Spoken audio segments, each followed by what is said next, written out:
It has been a frustrating and difficult start to the season for Koeman, who has asked fans to be realistic when Everton released a 62-second video clip on the 9th of July announcing Wayne Rooney's return after 13 years. Optimism levels at Goodison Park were scaling heights unheard of in years.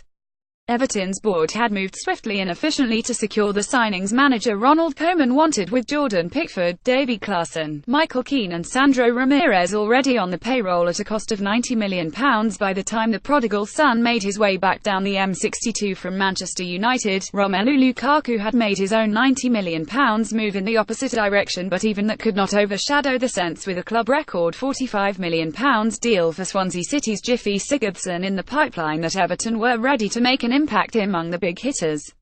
And yet, despite a routine win over Championship strugglers Sunderland in the Carabao Cup, Everton are in the Premier League's bottom three before Saturday's meeting with Bournemouth at Goodison Park. So is this just a case of transition for an expensively reconstructed squad? Does Koeman face deeper worries, and what has caused these early concerns?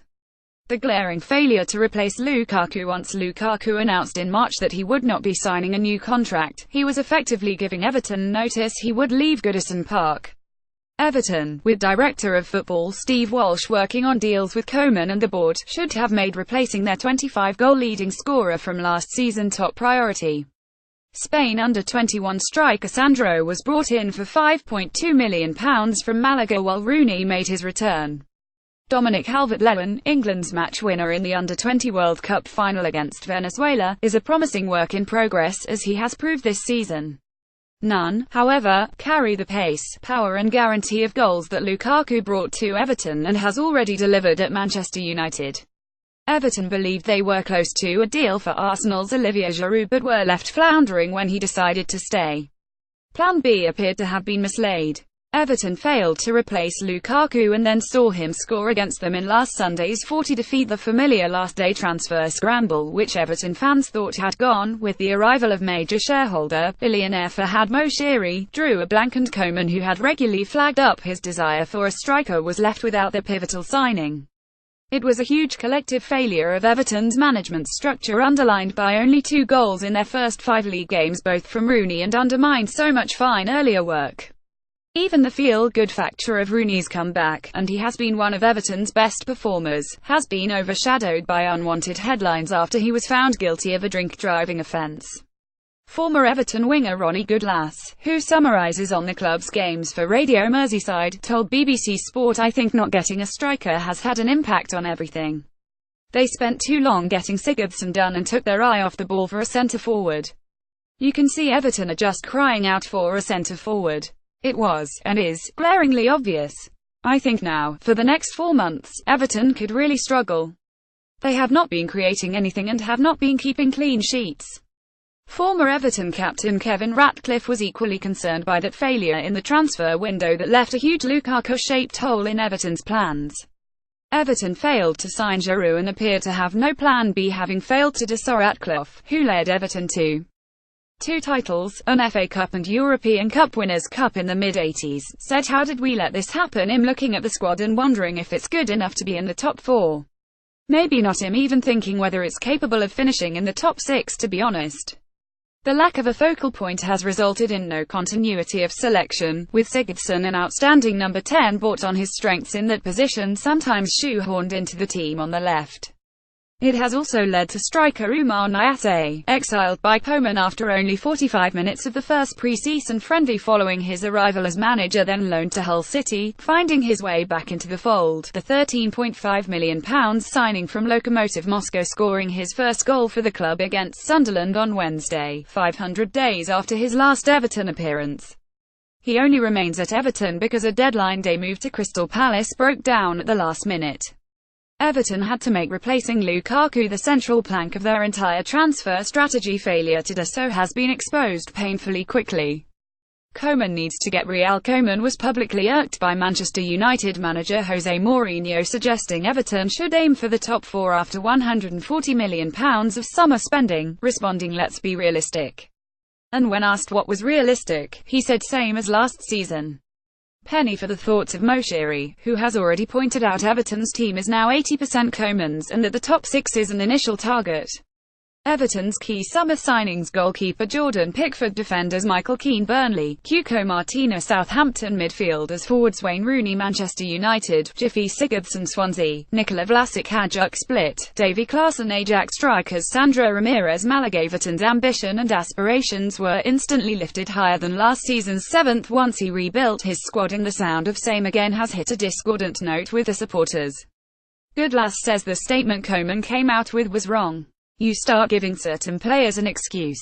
I could put my grandmother in charge and Everton would finish 7th when you've spent that money.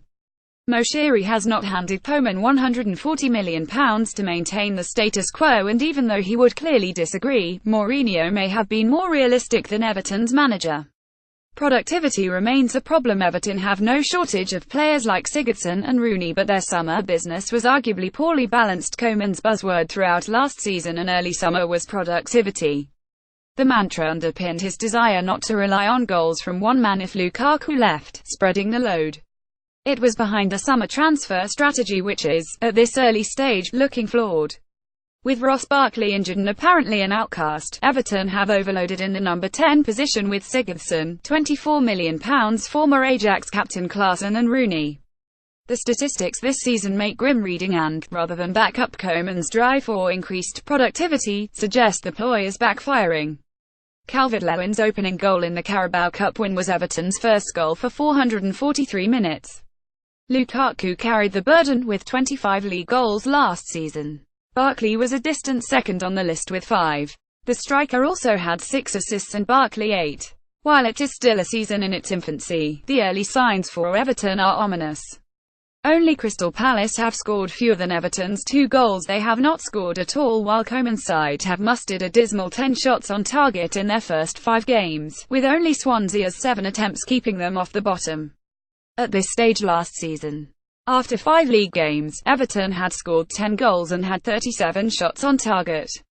In 201,617 they had 77 shots, including blocks, while this season they have had only 42. If Koeman was intent on increasing Everton's productivity, he has so far failed. Not all doom and gloom. The season is only just underway and Everton were handed arguably the hardest sequence of opening fixtures, with visits to Manchester City, Chelsea and Manchester United in their first 5 games, as well as a home meeting with Spurs. Koeman is also trying to integrate a high number of signings to compensate for the departure of his star name. Spurs found difficulties when they lost Gareth Bale to Real Madrid, and Liverpool suffered similarly when Luis Suarez signed for Barcelona. And it is not simply a tale of woe, despite the poor results. Goalkeeper Pickford has looked worth every penny of £30 million, and Keane made a fine start but has had confidence sapped by the general malaise and the lack of a regular defensive setup. Under-20 World Cup winner Dominic Calvert-Lewin has been one of the positives for Everton this season. Everton's fixture list now takes on a more manageable appearance, with home games against Bournemouth and Burnley in the league, with a Europa League tie with Apollon Limassol in between, to come. Those fixtures will bring pressures of their own, but at least give Everton the opportunity to gather momentum after a faltering start. Everton also have a group of young players of high potential. Calvert-Lewin, at just 20, has moved to a different level this season, looking physically more imposing and more dangerous. Tom Davies, still only 19, has shown signs of returning to his best against Manchester United and Sunderland, while another England Under-20 World Cup winner Ademola Lookman, 19, and teenage Croatian Nikola Vlasic have hinted at good things to come.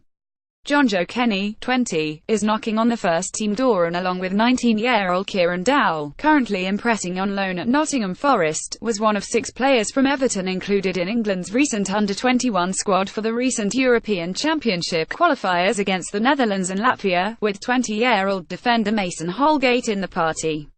And that summer spending has injected quality into Everton's squad, which Koeman will hope pays future dividends. Koeman is under no pressure for his job, but he knows Everton's power broker Moshiri expects improvement, even if the manager is attempting to inject his own dose of cold reality. In football, however, the most important currency is results, and Koeman needs a good one against Bournemouth. As Koeman said after the Sunderland win, if you don't win it is difficult, but now we have started to win and we have 3 more home games. If we win, I go into the internationals with a smile on my face. If not, I will have a different face.